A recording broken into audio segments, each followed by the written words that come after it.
各位朋友，大家好。今晡日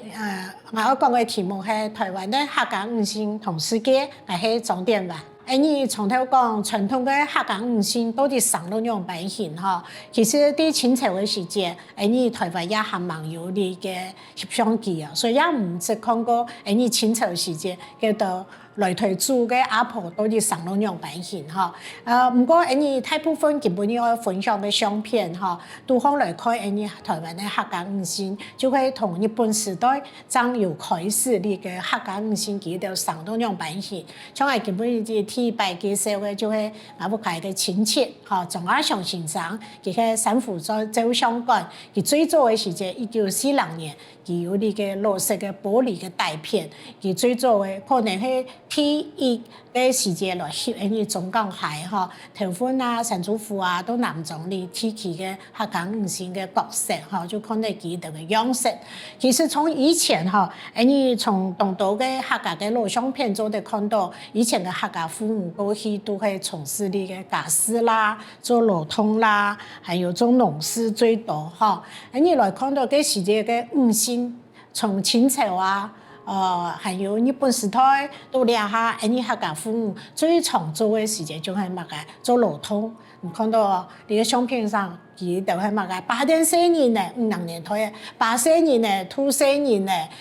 背面背後背當部還有個西王亞嘅，大部分去做農事，嚇。佢就我做乜嘅農事呢？其實就係像種甘蔗啦、種田啦、做果園、種菜，可能都係五姓嘅角色。南面人我做乜嘅呢？嗰時嘅南面人看到呢，你客家嘅父母就被搞成講，哎呦，四頭絲米，假頭高米，左頭黃米，田頭鐵米，枕頭鮮米，看寫啥咩？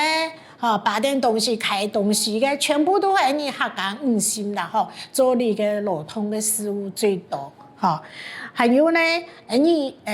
以前嘅客家嘅書，還有客家嘅教材都方，像客家嘅研究都方，佢度就講，像英國嘅陳教師，佢就講客家人比常識都係人，係太勇敢，做乜嘅？佢講客家人。像太平天國都是打仗打的個上戰場哈，你看到像太平天國，其實也有客家父母的角色，洪秀全的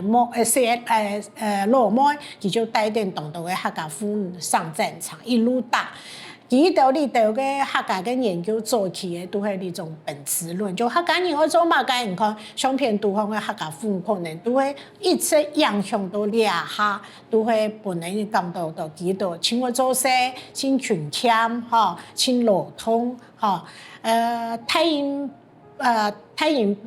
百科佢就講客家父母啊係精力充沛的勞動者，佢度就講嗰些客家父母嘛，該些都做，還有 TPA 講過客家民族啊係牛奶淡薄嘅氣勢。你光輝呢有70%係歸功於客家父母，雖然哈客家當道嘅早期研究者咁樣講，不過我自家唔係按贊成哈，之後嗰時完全係用男性嘅角度來講呢客家五姓嘅事情哈。